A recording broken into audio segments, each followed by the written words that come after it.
Welcome, ladies and gentlemen. After a hiatus to celebrate Memorial Day and my wife's 30th birthday, we are back, and it's just going to be a quick news-hitting show because there's a lot of little things that are going on here in the world of the Minnesota Vikings.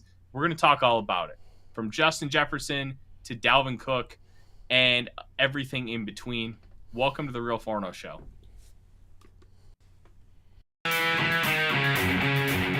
Welcome to the Real Forno Show. Managing editor of the USA Today's Vikings Wire. Betting and college football analysis for the Fantasy Points website. Publisher of Substack Run and Shooter. Host of The Good, The Bad, and The Hungry on the Voices of Wrestling Podcast Network, as well as a founding member of Vikings First and SKOL. You are looking live. Welcome to the Real Forno Show, back after a one-day hiatus.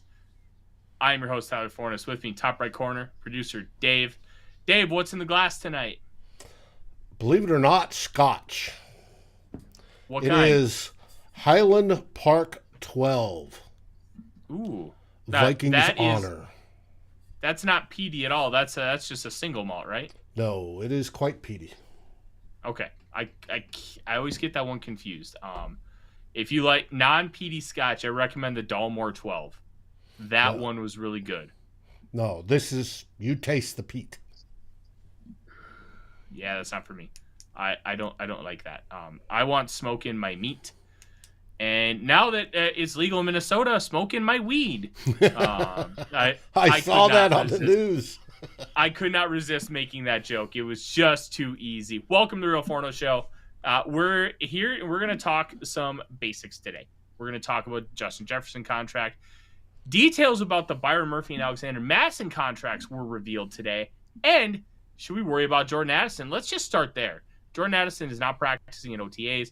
Judd Zulgad asked about him at camp. It sounds like things are okay with Addison. And honestly, we shouldn't really be worried unless they give us something to worry about. If you're dinged up at all, you shouldn't be practicing in OTAs. No. You shouldn't be. This is a optional practice. Don't hurt yourself. Get yourself healthy. If he's not there for mandatory mini camps, then I think we should be worried because that's a little bit more serious.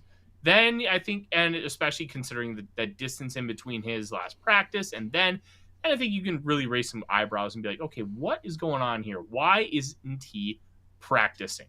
And even so, I'm not stressed about it. I don't know how you feel, Dave. We have not had a chance to have that conversation, but to me, it's a nothing burger until I'm told it needs to be something else. I'm not so sure. One, we all have that fear in the back of our heads of it's just a tweak, right? And supposedly in minicamp, it was just a little pop. And we know how it's just a tweak turned out. So that worries Vikings fans because we're sadomasochists and we know the worst will happen. Also, from a playing point of view, he's a rookie. Being a rookie, he has to take time to adjust to the NFL speed of the game. And you can only do that through reps. He is missing those reps. Hopefully this won't affect him. It has affected other rookies in the past, however, and they did not get the time they needed to get up as far enough up to a certain point to enter the season. Hopefully this is nothing, just a soft tissue injury, like maybe a slightly pulled hammy or something, and that he'll be good to go. And the training staff is doing the ice heat, massage, all the stuff that needs to speed up that healing. He is young, so the healing goes faster.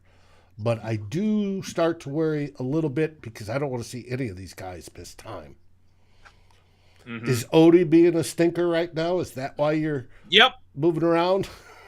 So this is his bed, and I don't know if you know this, but dogs a lot of times don't like to sleep in their beds. Well, this bed is going to end up getting thrown away tonight in the trash because Odie decided he wanted to use it as a chew toy. And he, the little turkey, likes to eat the stuffing. He's just a little turkey butt. So, yeah, Merlin agrees. So yeah, Merlin loves perfect. to eviscerate his stuffed toys. And that white foam goes everywhere, or the white stuffing. Odie likes to eat that stuffing, so... Oh, don't worry. It goes through. Comes out the other end. I know. But still, you never know when it can become an obstruction, especially in such a small dog. So, we try to... If we see it, we eliminate it right away.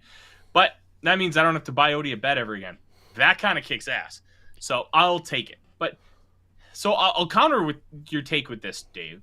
And I understand, the tweak, we got PTSD from it. At the end of the day... Different training staff, different coaching staff, different front office. It doesn't bother me. And especially when it's a first-round pick. We're not talking about a neck injury. The second they said neck injury, I immediately, I had eyebrows raised. I'm like, okay, this could be something big. And it ended up being something big. But I believe it's a hamstring. Odie, do you need to play with that bottle right now? Hey, while Tyler takes care of Odie real quick, I want to say hello to everybody that's joined us so far on the show. Of course, the wonderful and beautiful Miss Mary, Dr. Proto, Davy Chains, my good buddy. Yes. My worthless opinion, Norse Specious, one of the favorite SPs I've ever known, Steve Younginger, Bob Swede. Hey there, Bob. And who else am I missing? Dan Henneman. Good to see you, Dan. And Matthew Labe. SKOL from Montreal. Thank you guys for joining. And most of you are here every show, and I greatly appreciate it. This is one of my favorite parts of the job, is being able to do this show and just talk football, and then being able to answer some of your questions and have kind of that community. So I greatly appreciate it. And so does Odie, because without it, he doesn't have a home. So never forget that. With the Addison thing, unless I'm given a reason to, and because it's a new regime, I'm not reading anything into it until I need to. I think it's a nothing. A couch, Bob. Hey, first dog I ever had after we got married was a black lab. He started eating the house. He started with the trim around the walls, and then the parquet floors. He started pulling up parquet bits and started chewing on those. Damn. The worst thing Odie has done is he ate my hat. My office door was open, and somehow a nice black Minnesota hat ended up on the floor. Yeah, he chewed the brim of it pretty gnarly, and I'm like, I literally just bought this hat. Like, no. It stunk. But you know what? It is what it is. The life of a dog owner. Hey there, Raymond. Hey there, Justin. Welcome to the show. All right. Well, now that we've talked about Addison and how I believe you're wrong, let's move on to Justin Jefferson, Dave, because Jefferson. So let's start at this point. Mark Rosen at the end of the Power Trip Morning Show today said, watch out for Justin Jefferson news within the next 48 hours. To me, that says contract extension, and this is where Dalvin Cook comes into play. We're going to kind of merge the two topics together. Tomorrow is June 1st, and that means everybody who is a post-June 1st designation, those cap dollars that you get from it hit the salary cap on June 1st. Thor Nystrom, on the first episode of Purple Daily on Draft for Score North that he and I co-host, he said that he had heard there were parameters worked out with an AFC team for a post-June 1st trade. Tomorrow, Miami gets $13.3 million in cap space. You know what that means? They have enough space to bring in Dalvin Cook. Can they bring in Dalvin Cook? Will they bring in Dalvin Cook, or do different things? It would not shock me if they want to go full super team at that style of football and just be like, hey, we're going to have 1 billion weapons, and now we have a Pro Bowl running back to be able to help take our offense to a different level. Oh, Odie, hold on. He's reverse sneezing. Which is there you not go, good. Bud. Good boy. Well, it happens every now and then, but if you catch it, like on the first one, what you do is you close their mouth and you cover a nostril, and then it like stops the process pretty quickly. So he's okay. Yeah, he had a busy day because we had to go to the vet and he got a shot, but he got peanut butter, so it was okay. Yeah. So let's get back to the Dolphins here before I spend an entire hour talking about Odie, which I probably could do. The Dolphins have the space to be able to bring him in, and if they do, what kind of draft capital compensation would it be? That I can't answer because it's anywhere from a 7th round pick to like a 3rd. Like there's just such a wide variance of what that could be that we just don't know, and I'm not going to speculate. It's somewhere in that range. Where it's just a 7th round pick or a pick swap versus like a late day 2. So whatever that looks like, the Vikings could end up getting. And here's why that's important for a Justin Jefferson extension. If they trade him, it saves $11 million in cap space this season. Yeah, there's some that gets put next year. I think it's about $4 million. $11 million. You know what that means, Dave? You can put all that towards a Justin Jefferson contract extension. And you know what? Yes. You could do it as a roster bonus. You don't even have to do it as a signing bonus, which means you don't prorate it. And one of the things that the Vikings did when they signed Antoine Winfield was they front-loaded the contract. Now, when you did things like that, you had to be careful because you could not have a 30% increase or decrease in cap hit year over year. So they had to be careful how they structured it, but they front-loaded it to make it as easy as possible later on in the contract, especially in case he ends up stinking and crap in the bed, so they have to move on from him before they want to because they signed him with the intent of, hey, we want to keep him for the whole contract. Odie, do you really have to eat the treadmill? He's eating the treadmill. Yeah, I love my dog, but the guy on the YouTube comments for Purple Daily on Draft saying I can't control my dog, he's going to have a field day with this one, but I don't care. It's Odie. Have you tried a Kong where it's got the hole and you can shove peanut butter in it? Oh, yeah. He'll have that done in 10 minutes and move on to something else. But it's because we moved the treadmill in from the other room for when my in-laws were in town. I just got to move it back. Odie, you sweet boy. Get it. He'll mellow out as he ages. Oh, he's fine. He's already a lot more mellow than when we were doing this show 6 months ago. Let's just be real here. So Jefferson's contract, if that ends up happening, that's going to be a huge deal for this team. And let's talk about the Kwesi Adolfo-Mensah contracts. One thing he has not done is given people more than 2 years. Now, these are all free agents, and the only one he's given an extension to was Kirk Cousins, and that was a 1-year extension. His free agent contracts have been all 1 or 2 years. Za'Darius's was a 3, but that 3rd year was basically a dummy year. There's no way they were going to actually get to that point. They weren't even going to get to this year as a point. So that I kind of just rule out as an anomaly. But they're only doing 1 or 2 year deals because they want to keep them. They want to keep themselves flexible. They want to give themselves the ability to do a lot of different things. This is going to be a different deal. Why? All those guys that signed those contracts or extensions either had age or injury concerns. Byron Murphy, Marcus Davenport, like Josh Oliver, he did get a 3-year deal, so he's the other anomaly. He got a 3-year, $21 million contract. That is going to be the same ilk as Justin Jefferson's contract. Not in the sense that they're going to get the same amount of money. Absolutely not. Justin Jefferson's average annual value is going to be worth more than the Josh Oliver contract. But it's going to be the same ilk where they're going to view him on a different level because Oliver had no injury or age concerns, so they gave him a longer term. They're going to do that with Jefferson. They're going to do that with Darisaw. They can adjust it so they can have, like, Rob Brzezinski loves rolling guarantees where stuff guarantees on the 3rd day of the league year, yada, yada, yada. But with a guy like Jefferson, that's never going to matter. It just gives you ultimate flexibility to be able to move money around. And I believe that they're going to take care of that. And that's going to be not a non-issue. It's Justin Jefferson. He's arguably the best player in the National Football League that is not a quarterback. Mm-hmm. You can, and he's going to get paid that way. Yeah, there's Aaron Donald, there's Micah Parsons, there's the Bosa brothers, there's Myles Garrett. There are a lot of very good football players that could have that title. He's one of them, and I think that cannot be overstated here.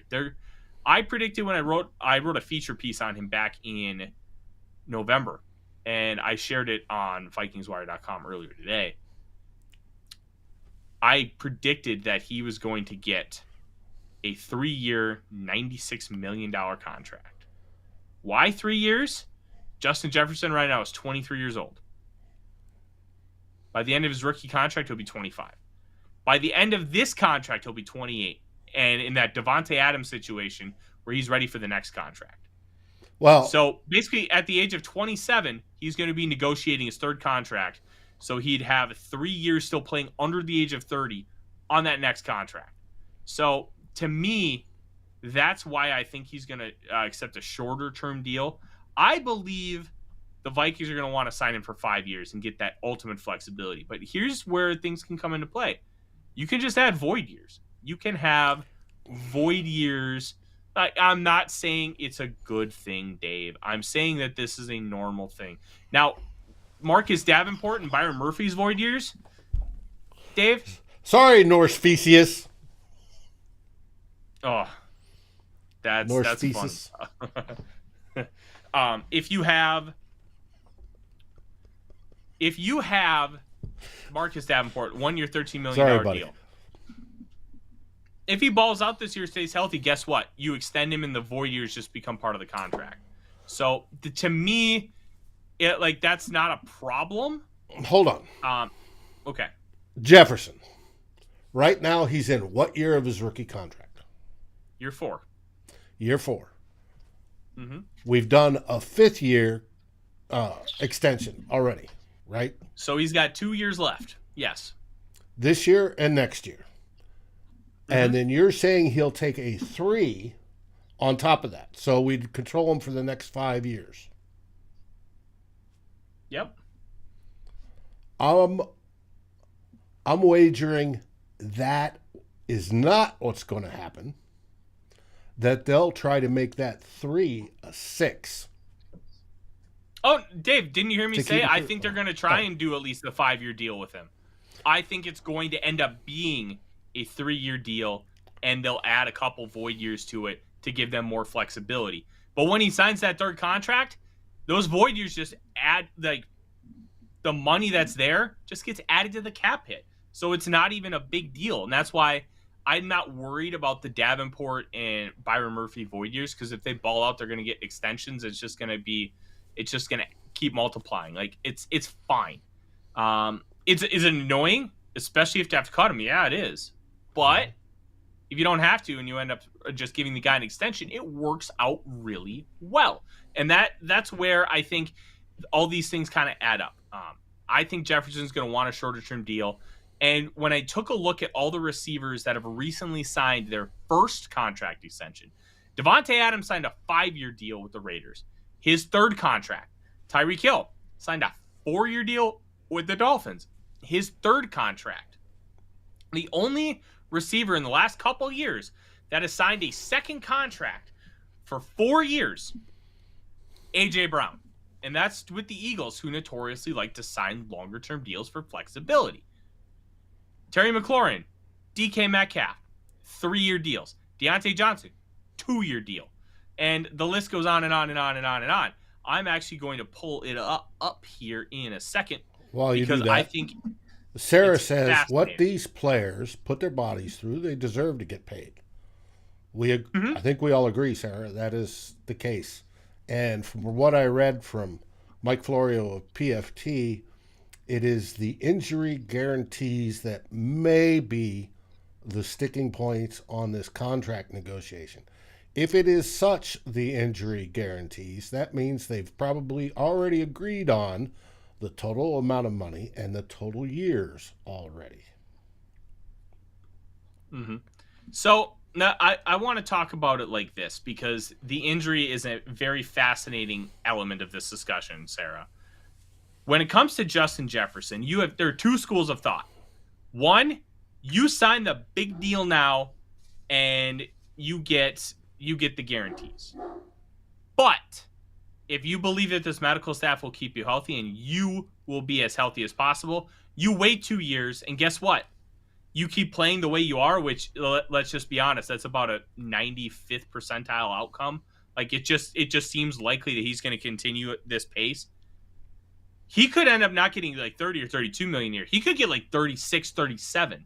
So that could end up being an extra 15 to 20 million dollars total that he would able to capitalize on just by waiting on that extension. So it's really, what do you prefer more? Do you want the security, or do you want to completely bet on yourself so you can get the absolute most money? How is Jefferson going to handle that? Can he find a company to give him an insurance policy on that money? So if he doesn't, ends up getting hurt and destroying his knee or breaking his neck, God forbid, then he's got money coming to him. Mm-hmm. And that's the decision all these guys have to make. Lamar Jackson waited until the last second. And you know what happened? 5 years, $260 million, $52 million average annual value. Good on him. Jalen Hurts did not wait.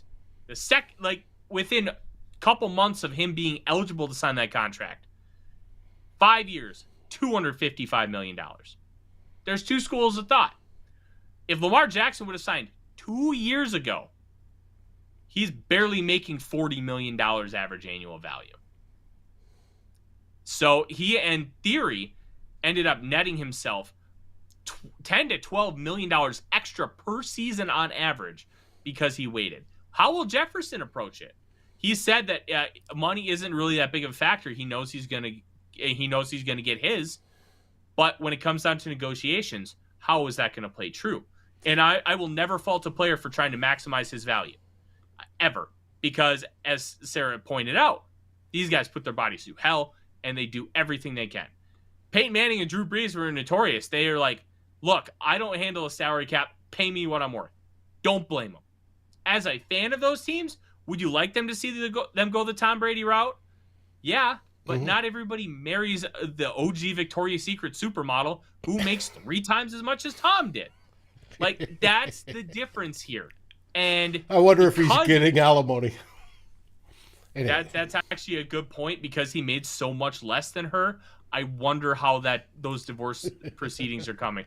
That just as like an intrigue. Like, they're both going to be fine financially. Well, he's got but that's a fair point. The big contract for doing the Fox, and he's also now partial owner of the Las Vegas Raiders. So we'll see. Now, you talked about the two ways players can view this. They can bet on themselves, want short contracts so I can come out and make more money. I'll wait to the last minute, get the bigger contract, play shorter, get the next bigger contract, play shorter, etc. Then there's those that go, wow, I'm being handed $190 million or $200 million. That's life-changing money. I can buy a whole truckload of necklaces or whatever he spends his money on and go, I'm good, and sign it. It depends on the individual, because there are players that do both. With that sort of money, he sets up his family, whether it be him, and I don't even think he's married, future wife, future kids, for a long time, as long as he manages it well and doesn't have birthday parties with camels and things like that and overspend it. He literally sets up generations of his family if he does it right. But you take the gamble on the short-term ones. Yes, you can pay out bigger in the long run, but like we said, he could take a wrong step somewhere and boom, blows out that knee and just trashes it and is never the same again and does not make that big money. So that's what they sit there and they weigh when they see the offers coming across. Bob Swede Yeah. saying Tom's going to be a Raiders QB this year. I have heard rumors that may be a possibility, but he'd have to get owners' permission to do so. And they'll approve it. You know why they'll approve it, Dave? Because it'll draw money for the league and it'll draw intrigue for the league. He absolutely will get approval if he chooses to go down that path. But this Justin Jefferson contract thing is going to be fascinating to watch. I'm very intrigued to see how it goes. How Kwesi's going to structure some of these contracts, because as you mentioned, those injury guarantees. I think Jefferson's going to be guaranteed a lot of money. I would be shocked if it's a 5-year deal if he's guaranteed less than $100 million. Mm-hmm. I really would be shocked. $32 million average annual value is my guess. How much of that is funny money? I don't know. I expect that to be higher than that. I expect it to be 35 to 40. I don't. So Tyreek Hill's Devontae Adams has a real $28 million average annual value. Tyreek Hill's is funny money that 4th year. He'll never play on that contract in year 4. It's $45 million. So it's really a 3-year, 25 average annual value contract. So you're asking him to go from 28 to 35, 40. I don't see that jump being made because I don't think depends on the length of the contract. Hold on. I don't think the Vikings are going to want to set that precedent.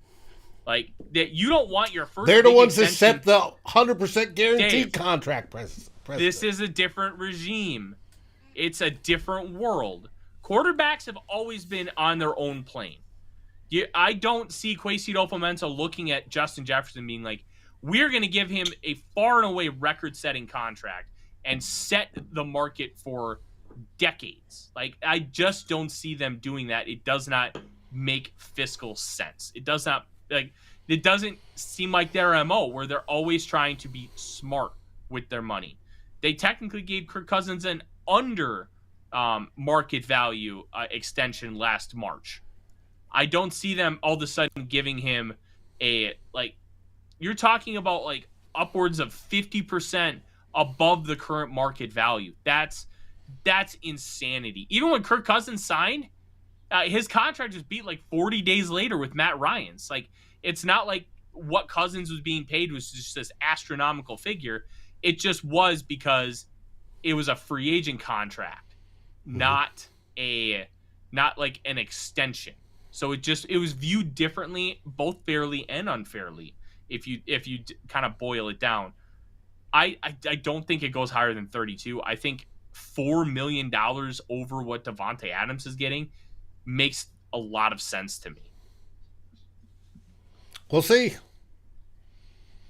And let's talk about. For those that don't know what the Camel story, that's Adrian Peterson. And Adrian Peterson, I think, is near bankrupt or filed bankruptcy. And he made a boatload of money with the Vikings. He just mishandled it with, himself and his gang and people and child support and all sorts of other stuff. And Odie's giving me the sad eyes. He wants to snuggle and play, but he does not want me to lift him up. So Dr. Proto Cousins does have an injury guarantee, yes. Yep, that's what that full guarantee is. So there's 2 types of guarantees. Fully guaranteed, where it's guaranteed no matter what, and guaranteed for injury only. And that's how Dalvin Cook got that extra $2 million guaranteed, because he had that shoulder surgery. If he was healthy, he doesn't get that. And the Vikings would not be shocked if they moved on earlier than they have because of that $2 million. But we'll see what happens. If they trade him, doesn't matter. Those guarantees go on to the team that was going to pay him anyways. So it becomes moot at that point. But for Dalvin, no matter what, he's getting at least $2 more million. And Michael comes in and says, trade JJ. No, we're not trading JJ. It's not going to happen, Michael. Let's talk about a couple things before we get out of here tonight. Mateo, welcome. Contract incentives. So the Vikings signed Alexander Mattison and Byron Murphy Jr. to contracts, and they added a lot of incentives in there. And those incentives were revealed today. Ari Myrov of the 33rd team ended up acquiring 40 contracts And those two contracts were in his piece. So let's start with Alexander Mattison. It's very simple. If he hits at least 750 rushing yards, he gets $250,000. If he hits 1,000 rushing yards, he gets an additional $250,000. So if he, over the course of the next 2 seasons, runs for 1,000 yards, Alexander Mattison will make $500,000 extra in 2023 and 2024.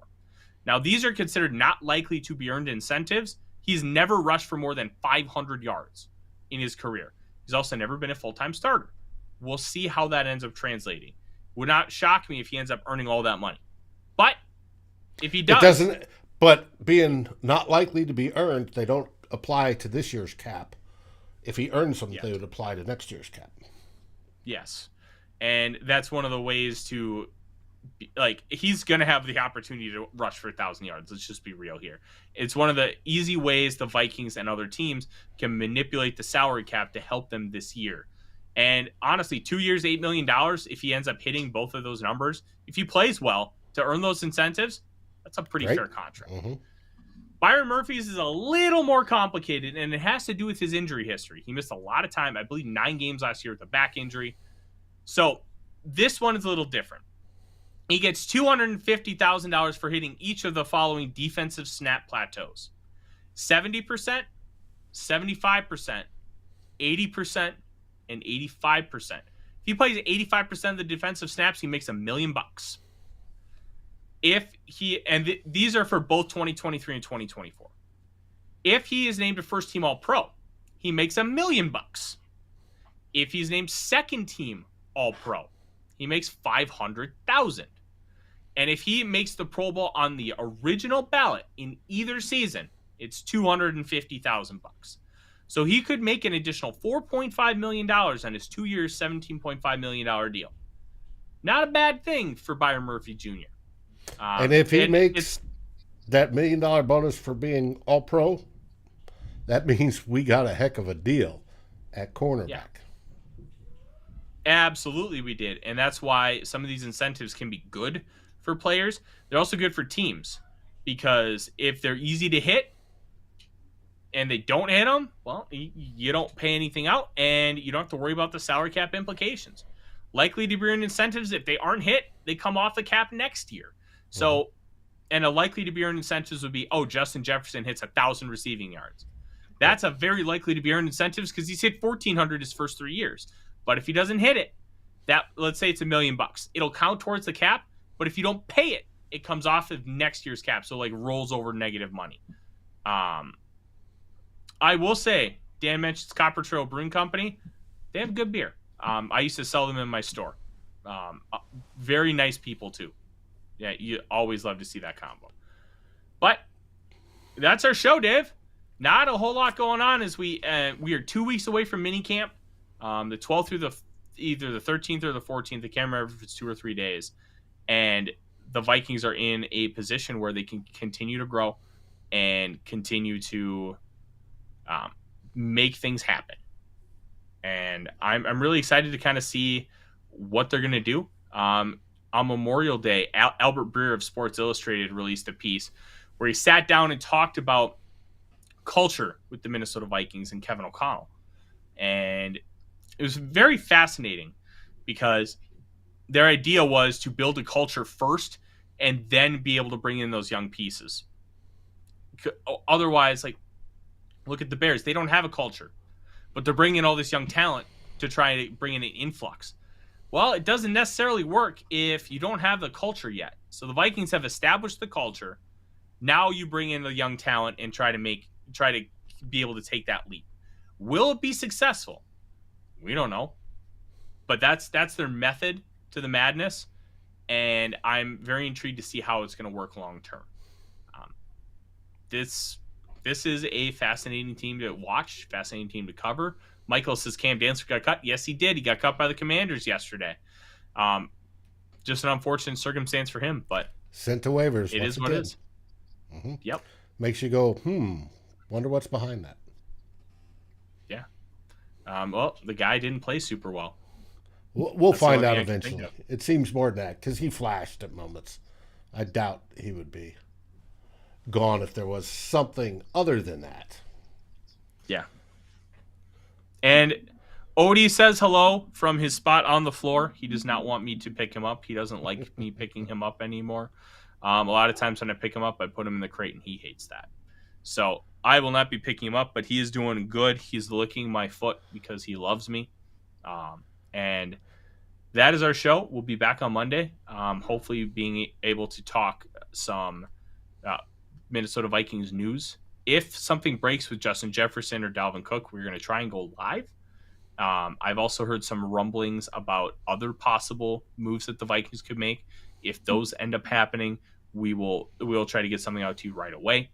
In the meantime, thank you very much for listening. Don't forget to check out the Vikings Daily Opener on our podcast feed. All you have to do is search Vikings First and SKOL in your favorite podcast aggregator. Subscribe, and you'll get those every single morning where Dave reads up all the news of the day, most of it coming from VikingsWire.com, where I am the managing editor, and you'll be able to understand everything that's going on in the world of the Minnesota Vikings. You also get to check out two old bloggers this Saturday, right? Or are you back on Sunday? I don't know. It depends if Darren's on call on Saturday or Sunday, because the wildfires are still going strong up there. But most likely Saturday, because I think he's on call Sunday. But I'll let folks know which day it is, and we will also be covering, in our own unique way, what happens in the next couple days. Tomorrow is June 1st, and that's when things are going to get wild across the NFL. So stay tuned. Gonna be wild. It's going to be fun. It's going to be wild. It's going to be fun. And listen, ladies and gentlemen, the Minnesota Vikings are going to be an interesting team to follow over the course of the next few seasons. Thank you very much for watching. And as we always say, Dave, SKOL Vikings. Well, before we say that, there's one more thing that happens June 1st. What? Justin and Purple and Gold for Days officially becomes a podcast partner of Vikings First and SKOL. Well, wait to tell me on the air, Dave. I've told you before. Anyways, we say SKOL Vikings! SKOL Vikings. Like, subscribe, and ring the bell to get notifications. It helps us grow this community that we all love, our Minnesota Vikings. And on behalf of Tyler Fornes and myself, Dave Stefano, thank you so dearly for watching the Real Forno Show. SKOL, everyone!